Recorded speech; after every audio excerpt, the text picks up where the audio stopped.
Dito sa Papa Dudut Stories, ikaw ay hindi nag-iisa.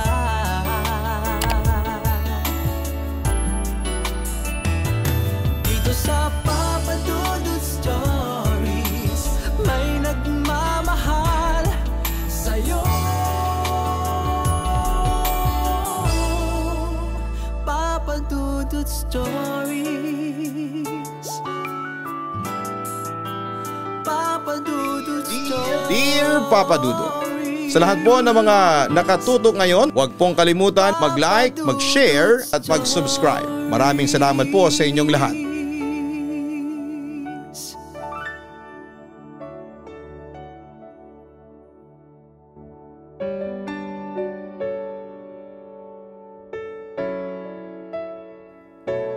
Isang magandang araw sa inyong lahat. Isa po ako sa mga loyal listener ng inyong istasyon. At isa ako sa mga nagbabalak na sumulat sa programa ninyo. Sana lamang sa pagsulat ko ay makakuha ko ng tugon mula sa inyo. Papa Dudut, tawagin niyo na lamang po ako sa pangalang Lily.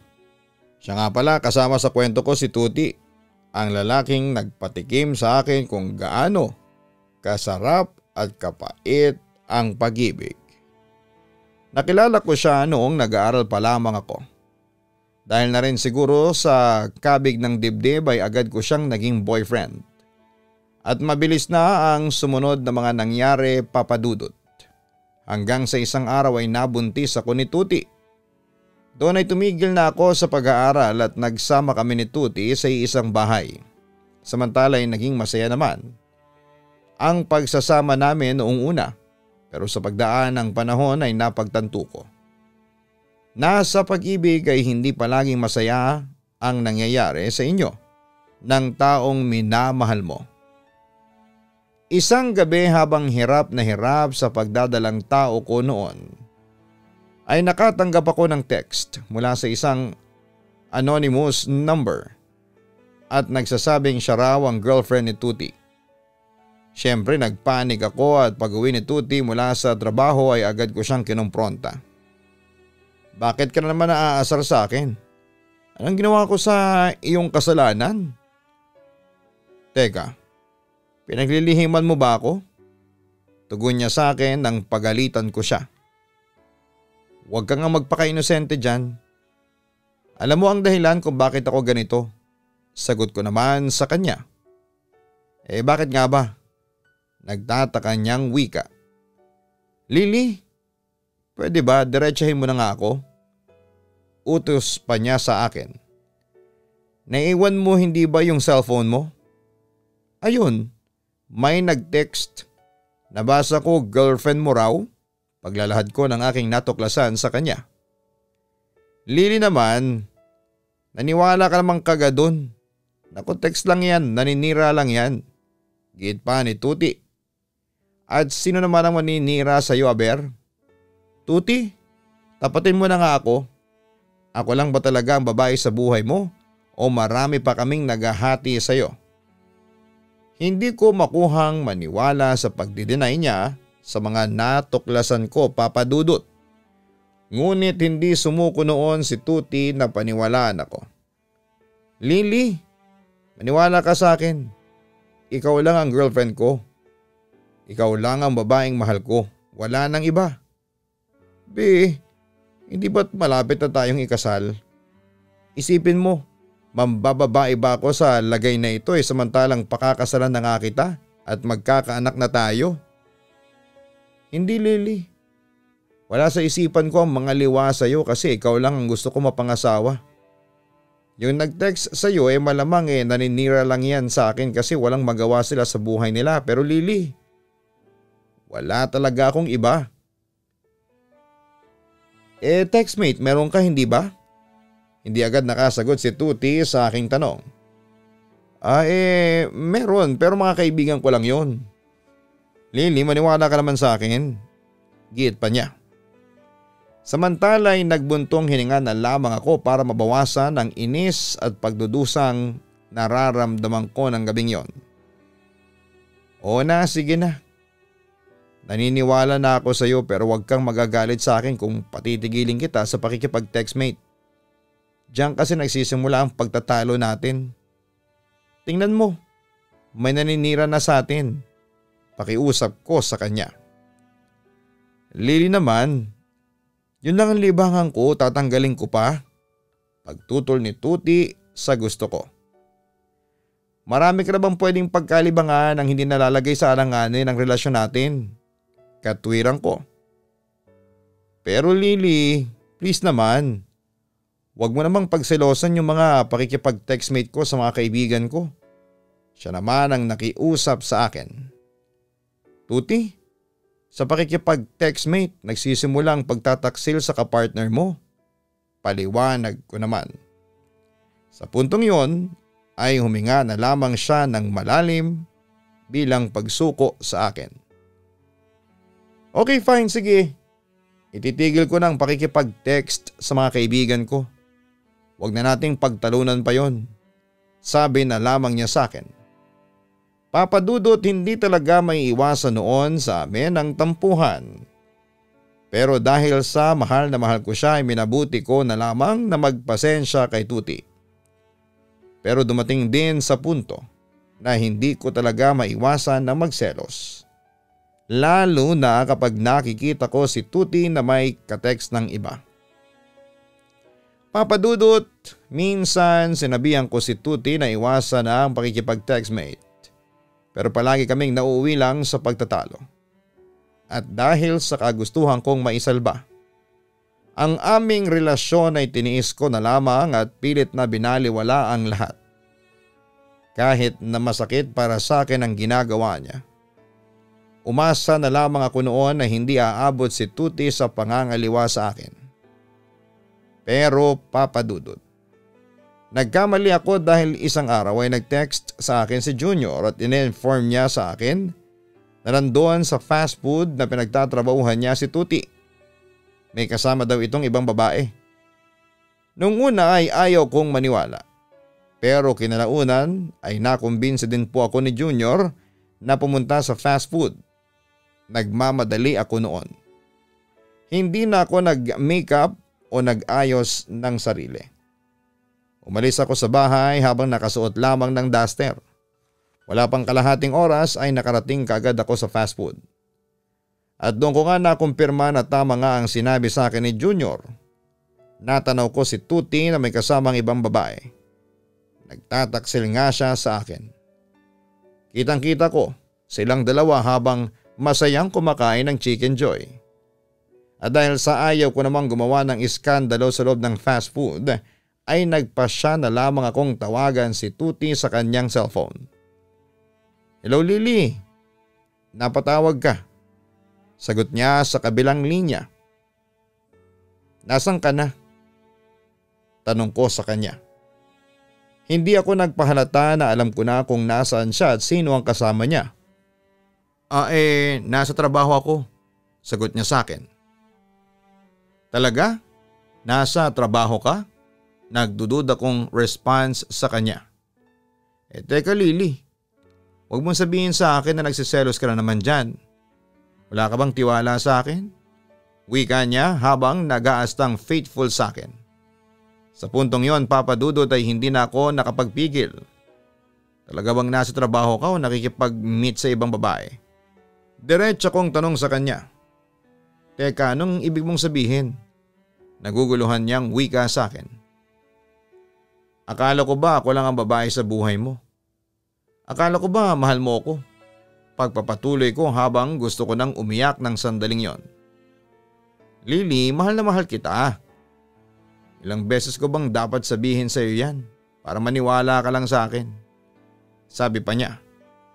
Kung hindi ko siya nakikitang nilalambing ng babaeng kasama niya habang kinakausap niya ako sa cellphone, ay siguradong maniniwala na ako sa mga pinagsasasabi niya. Hindi mo ko mahal, Tuti. Ang sama-sama mo. Naiiyak kong sabi sa kanya. Hindi kita maintindihan, Lily. Teka, nasan ka na ba? Naguguluhan niyang tanong sa akin. Gusto mong malaman? Narito lang naman ako sa labas ng fast food kung saan kayo naroon ng babaeng kasama mo. Kitang-kita ko kayo mula rito. Pagtatapat ko. Natanaw ko namang napalingon si Tuti at base sa kanyang reaksyon ay alam kong natanaw niya ako. Sige na Tuti, baka nakakaistorbo na ako sa date ninyo ng kasama mo. Aalis na ako. Uuwi na ako sa bahay. Magpakasaya na kayong dalawa. Naiiyak kong sabi sa kanya. Paalis na sana ako noon papadudot pero nakita kong nagmamadaling lumabas si Tuti sa fast food at hinabol ako. Lily, ano ba? Mag-usap naman tayo. Sabi niya sa akin nang mahuli niya ang braso ko. Ano pa bang pag-uusapan natin ha? Nakita ko na ang mga dapat kong makita. Ang sabi ko sa kanya. Hayaan mo naman ako magpaliwanag. Ngunit wala na akong panahong marinig pa ang kanyang paliwanag sa mga nangyari. Ano pa bang ipapaliwanag mo sa akin ha? Nagsinungaling ka na naman sa akin. Ang sabi mo sa akin, makikipagkita ka sa mga katropa mo pero ano? Kitang-kita na ng dalawang mata ko kung ano yung pangangaliwang ginagawa mo sa akin. Tuti, akala ko ba mahal mo ako? Akala ko ba kahit kailan hindi ka magtataksil sa akin? Bakit ginawa mo ngayon yan? Nasaan na yung pangako mo sa akin ha? Anong sumagot ka? Galit na wika ko sa kanya. Patawarin mo na ako. Nakukonsensyang wika niya sa akin. Sino yung babaeng yun Tuti? Masinsinang tanong ko sa kanya. Textmate ko lang si Amanda. Pagtatapat niya sa akin. Textmate? Talaga textmate lang kayo? Tuti, pwede ba? Huwag mo kong lukohin. Sa kilos niyo pa lang kanina, alam kong may relasyon kayong dalawa. Sarkastikong sabi ko sa kanya. Sandali Lily, paano mo pala nalaman na naririto ako? Agad ko namang sinagot ang tanong niya. Hindi na mahalaga pa yon. Basta meron nakapagsabi sa akin na makikipagkita ka dyan sa textmate mo. Maniwala ka sa akin Lily, textmate ko lang siya. Git niya sa akin. O girlfriend mo Tuti, alam ko na ang totoo. Huwag ka nang magsinungaling pa sa akin. Hindi ko na makuhang maniwala noon kay Tuti. Okay fine, naaminin ko sa iyo, girlfriend ko na nga si Amanda. Bigla niyang pag-amin sa akin. Walang yaka Tuti, ang kapal ng mukha mo. Ang sama mo. Naibulalas ko sa kanya habang pinaghampas ko siya. Ano ba Lily? Tama na. Makakasama yan sa pinagbubuntis mo. Pigil niya sa akin. Bakit mo ba ginagawa sa akin to ha Tuti? Ano bang kasalanan ko sa'yo? Tuti, nagkulang ba ako sa'yo ha? Naging pabaya ba akong girlfriend sa'yo? Bakit nagsasawa ka na ba sa akin? Mangiyak-ngiyak na tanong ko sa kanya. Oo, girlfriend ko si Amanda. Pero hindi ako seryoso sa kanya. Sa'yo lang ako seryoso. Katwiran pa niya sa akin. Pero lalo lamang ako nagalit sa kanyang sinabi. Mali ang katwiran mo Tuti. Seryoso ka man sa kanya o hindi, nangangaliwa ka pa rin sa akin. At saka Tuti, kung mahal mo talaga ako, hindi ka maghahanap ng pastime sa ibang babae. Bakit ba kayong mga lalaki ganyan ha? Bakit ba hindi kayo makontento sa iisa? Tuti, ang sama mo. Hindi kita mapapatawad. Galit na wika ko sa kanya hanggang sa biglang sumakit ang bandang tiyan ko. Pagkita ko ay nakita kong dumadaloy ng dugo sa mga hita ko. Dahil dito ay nagpanik ako at nataranta din noon si Tuti. Diyos ko po, dinudugo ka Lily. Naku, dadalhin kita sa ospital. Wika pa nito. Pagkatapos ay tumawag siya ng taxi para dalhin ako sa pinakamalapit na ospital. Kaso'y huli na ang lahat para sa akin papadudot. Nakunan ako at namatay ang anak namin ni Tuti. Masakit yon para sa amin at wala akong ginawa noon kundi ang umiyak ng umiyak. Samantala pagkatapos noon ay sinisi ko na si Tuti sa pagkamatay ng anak namin at palagi kaming nauuwi sa away. Pero kahit na ganoon ang setup namin ay hindi pa rin pumasok sa isipan namin ang maghiwalay. Siguro ay dahil kahit papaano ay may natitira pa kaming pagmamahal sa isa't isa. Samantala akala namin ni Tuti na matatapos na ang pagsubok sa relasyon namin. Pero nagkamali kami dahil isang araw ay isang tawag ang natanggap ko mula sa pamilya ni Tuti. Nakakulong ang boyfriend ko dahil nasangkot daw ito sa isang krimen. Lily, butit dumating ka na. Kanina pa kitang hinihintay, ang sabi ni Tuti sa akin habang dinadalaw ko siya sa presinto. Anong nangyari sa iyo? Bakit ka nakulong? Tanong ko sa kanya. Wala akong kasalanan, Lily. Wala akong alam dun sa sinasabi nilang pang-hold up dun sa bus. Nadamay lang ako. Yung mga pinsan ko lang ang may kasalanan, hindi ako. Paliwanag niya sa akin. Talaga ba? Hindi ko makuhang maniwala sa kanya ng sandaling yon. Maniwala ka sa akin, Lily. Inosente ako. Hindi ko talaga alam yung tungkol dun sa plano ng mga pinsan ko. Insist niya sa akin. Pero malakas ang ebidensya nila laban sa iyo. Wika ko. Hindi ko kayang mang-hold up ng bus, Lily. Ako lang yung dinidiin nila sa kaso kasi ako lang yung ginagawang panakibutas ng mga pulis na yan. Para pagtakpan ng mga kapalpakan nila. Lily, maniwala ka naman sa akin.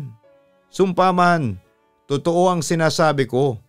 Pagmamakaawa ni Tuti na paniwalaan ko siya. Lily, tulungan mo akong makalaya dito. Sabi pa niya sa akin. Tuti, pasensya na pero mukhang wala akong maitutulong sa iyo. Pagtatapat ko sa kanya. Masama pa rin ba ang loob mo sa akin hanggang ngayon? Tanong niya. Alam mo, sa totoo lang, nade-depress na talaga ako. Hindi ko alam ang gagawin ko at hindi pa kasi tapos yung kalbaryo ko sa pagkamatay ng anak natin. Pero heto, narito ka sa loob ng kulungan. Ang wika ko naman. Patawarin mo sana ako, Lily. Sa totoo lang, nahihiya na ako sa iyo kasi imbis na kaginhawahan ang ibinibigay ko sa iyo. Puro kalbaryo pa. Kasalanan ko kung bakit namatay ang anak natin. Kasalanan ko kung bakit ka na-depress ngayon. Lily, sorry. Ang sabi ni Tuti na halos maiyak na sa harapan ko. Samantala, huminga muna ako ng malalim bago ko sabihin sa kanya ang tunay kong pakay. Tuti, kaya pala ako pumunta rito para sabihin sa iyo na nagdesisyon muna ako na lumayo pansamantala. Tuti, aaminin ko sa iyo. Naguguluhan ako sa mga nararamdaman ko para sa iyo. Hindi ko alam kung magagalit ba ako sa iyo o papatawarin na lamang kita. Naguguluhan ako, paglalahad ko. Mahal mo ba ako? Ano? Bakit hindi ka makasagot? Naiiyak niyang tanong sa akin. Sa palagay mo, pagkatapos ng lahat mamahalin pa rin kita? Balik ko naman sa kanya. Lily, sana naman bigyan mo ulit ako ng pangalawang pagkakataon. Lily, hindi ko na uulitin yun. Nangangako ako sa iyo. Ang sabi pa ni Tuti sa akin. Pero sa halip na sumagot ay tumayo lamang ako sa aking kinakaupuan at anyong aalis na. Sandali, bakit ka aalis ka agad? Paano ako? Pigil niya sa akin. Dumalaw lang ako dito para alamin kung ano ang kalagayan mo at saka para sabihin sa iyo na uuwi muna ako sa bahay namin. Para makapag-isip-isip, tugon ko sa kanya. Pero babalikan mo ba ako? Ano? Tanong niya sa akin. Hindi ko pa masasabi sa ngayon. Yun lamang ang sinabi ko sa kanya bago tuluyang umalis ng presinto at iniwan siyang tinatawag ang pangalan ko. Papadudot nagdesisyon akong lumayo muna kay Tuti dahil sa tingin ko noon ay yun ang tamang gawin. Nag-isip-isip muna ako at sinuri ko ang mga nararamdaman ko para kay Tuti. Naghahalo pa rin kasi noon ng pagmamahal, awa, galit at sama ng loob kay Tuti. Inakala kong nawawala na ako ng pagmamahal sa kanya. Pero hindi pala dahil napagtanto kong mahal ko pa rin pala siya. Kaya naman nagdesisyon ako noon na bumalik kay Tuti at sinamahan ko siya na lutasin ang bawat pagsubok na dumarating sa buhay niya. Tiniis ko ang lahat ng hirap dahil kapag mahal mo pala ang isang tao, ay gagawin mo ang lahat para sa kanya. Papadudot, dahil sa pagmamahal ko sa boyfriend ko, ay sinamahan ko si Tuti sa hirap. Ako ang naging kakampi niya at ako ang nagpapalakas sa kanya sa pagharap niya sa bawat pagsubok. At kahit na nasa bilangguan siya noon, ay hindi niya pansin ang bawat hirap. Dahil naroon ako palagi para dumamay sa kanya, papadudot ibinuhos ko ang buong atensyon ko kay Tuti. At nakalimutan ko na noon ang sarili ko. Pero dumating din ang araw na napagtanto ko na kailangan ko ring intindihin ang sarili ko. Tuti, may sasabihin ako sa iyo. Sana'y maunawaan mo ko. Panimula ko habang dinadalaw ko siya noon sa kulungan. Siyempre naman, kahit ano pa yan maunawaan kita. Bakit? Ano ba yan, B? Wika niya sa akin. May nag-aalok sa akin ng trabaho sa Maynila. Bala ko nang tanggapin ang trabahong yun. Kinukumbinsi ako ng mga kamag-anak ko na tanggapin na yun kasi sayang naman. Malaki ang perang pwedeng sweldohin ko doon. Kwento ko sa kanya. Ibig sabihin ba niyan iiwanan mo na ako? Diretsa niyang tanong sa akin. Sana maintindihan mo ko. Sayang din naman yung oportunidad. Tuti, sa totoo lang masakit sa akin na mawalay sa iyo. Pero naisip ko na sandali lang naman ito. Makaipon lang ako ng pera. Babalik din ako rito, Tuti. Sana huwag kang magalit sa akin, ha? Sabi ko naman sa kanya. Pero bakit ngayon ka pa aalis? Kung kailan narito pa ako sa kulungan? Lily, wala na akong ibang kakampi maliban sa inyo ni Mama. Lily, ikaw lang ang nagpapalakas ng loob ko. Please, wag mo naman akong iwanan. Mahal kita. Pagmamakaawa pa niya. Alam ko, Tuti, pero ayaw ko na lang na maging pabigat sa mama mo. Sa pamilya mo. Sa kanila pa ako umaasa. Ayaw ko naman ng ganun. Kailangan ko rin kumilos para sa sarili ko. At saka nalulungkot lang ako doon sa bahay ninyo. Wala ka rin kasi sa tabi ko. Mahirap ang sitwasyon ko, Tuti. Paliwanag ko naman sa kanya. Lily, mahal mo pa ba ako? Seryoso niyang tanong sa akin. Sa puntong yon ay hindi ako nakasagot sa kanya. Dahil aaminin ko na noong mga sandaling yon ay hindi ko na alam kung mahal ko pa ba siya. O awa na lamang ang nararamdaman ko para sa kanya.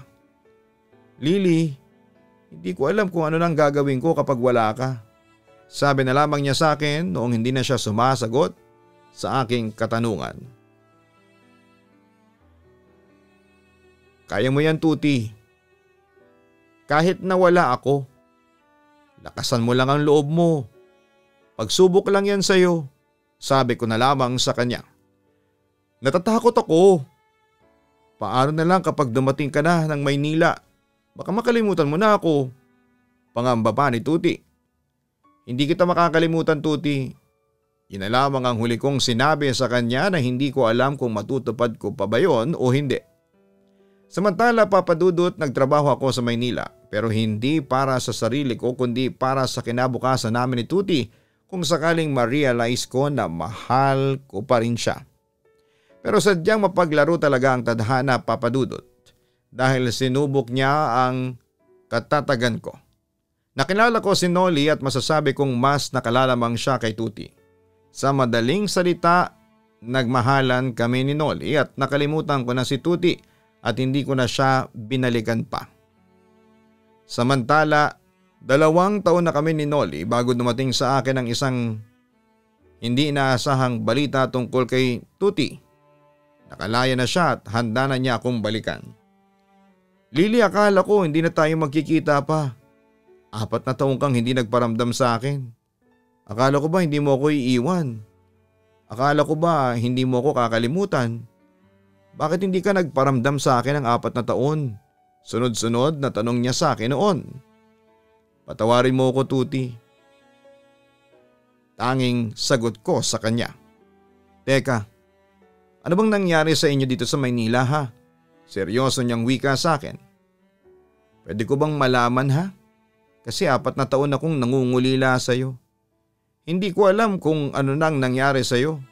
Naisip ko tuloy baka napahama ka dito sa Maynila. Ano ba talaga ha, Lily? Tuti, sorry talaga. Minahal naman kita kasi marami nagbago sa loob ng 4 na taon. May iba na akong boyfriend, mahal ko siya, Tuti. Mas mahal ko siya kesa sa'yo. Pag-amin ko sa kanya. Kailan pa kayo? Naiiyak niyang tanong sa akin.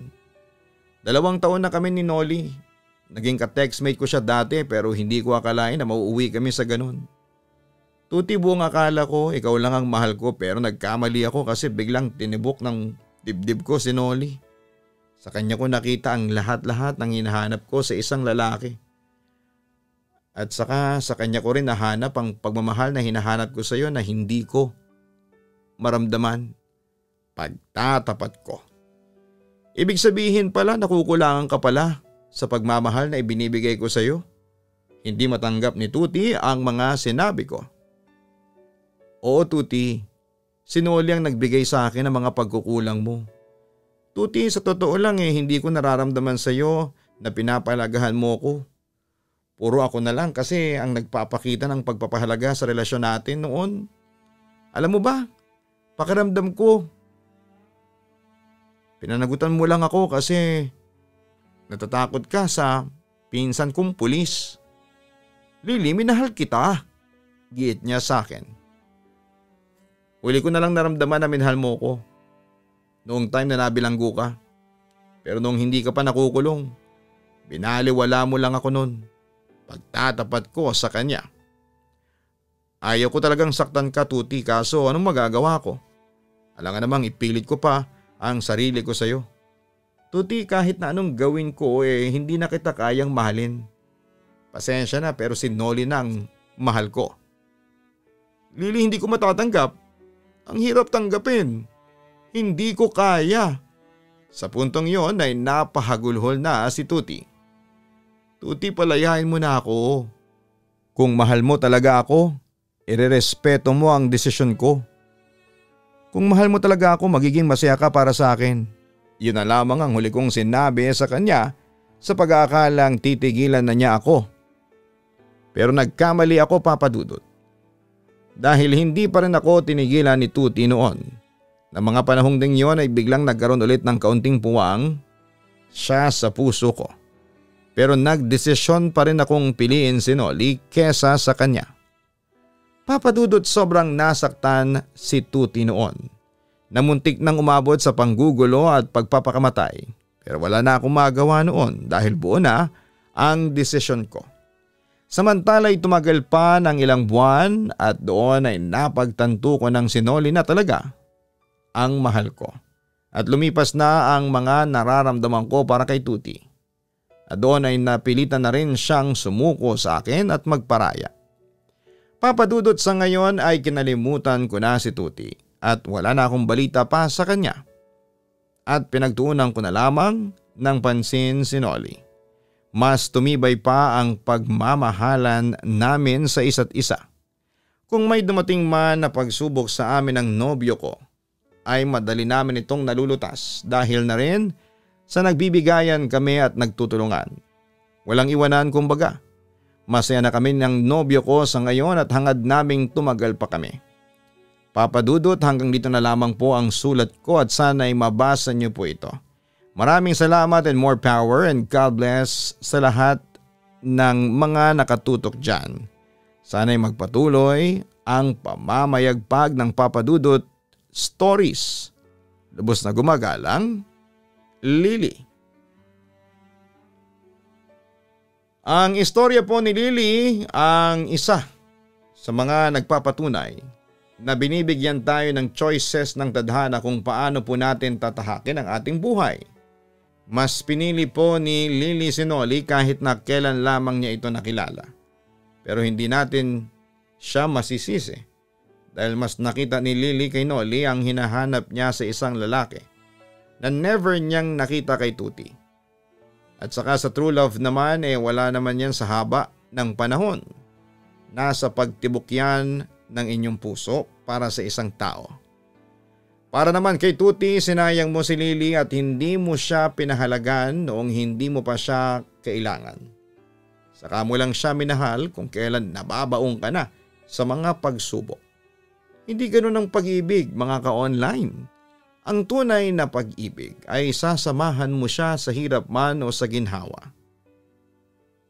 May problema ka man o wala. Ang pag-ibig ay yung palagi kang nasa tabi niya at inaalagaan, minamahal, nirerespeto at naiintindihan mo siya. Nakakalungkot lang kasi huli mo na nang ma-realize ni Tony na mahal niya pala talaga si Lily. Muli maraming salamat at sa lahat pa ng mga nakatutok sa atin. Hanapin po ang Kaistorya YouTube channel para sa horror stories. Ganon din ang Papa Dudut Family YouTube channel. Maraming salamat po sa inyong lahat.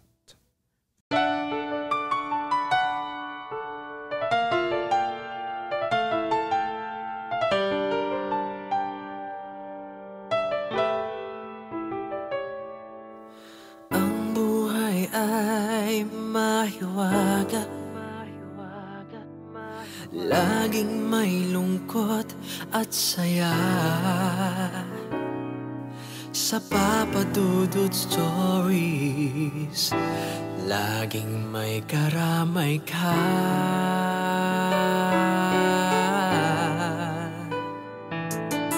Mga problemang kay bigat, dito ay pakikinggan ka. Sa Papa Dudut Stories, kami ay iyong kasama. Dito sa Papa Dudut Stories, ikaw ay hindi nag-iisa.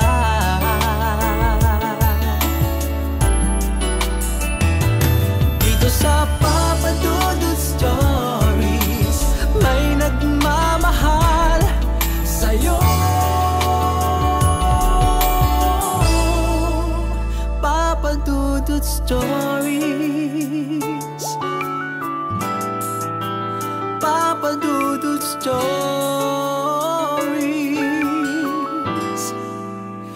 Papa Dudut Stories.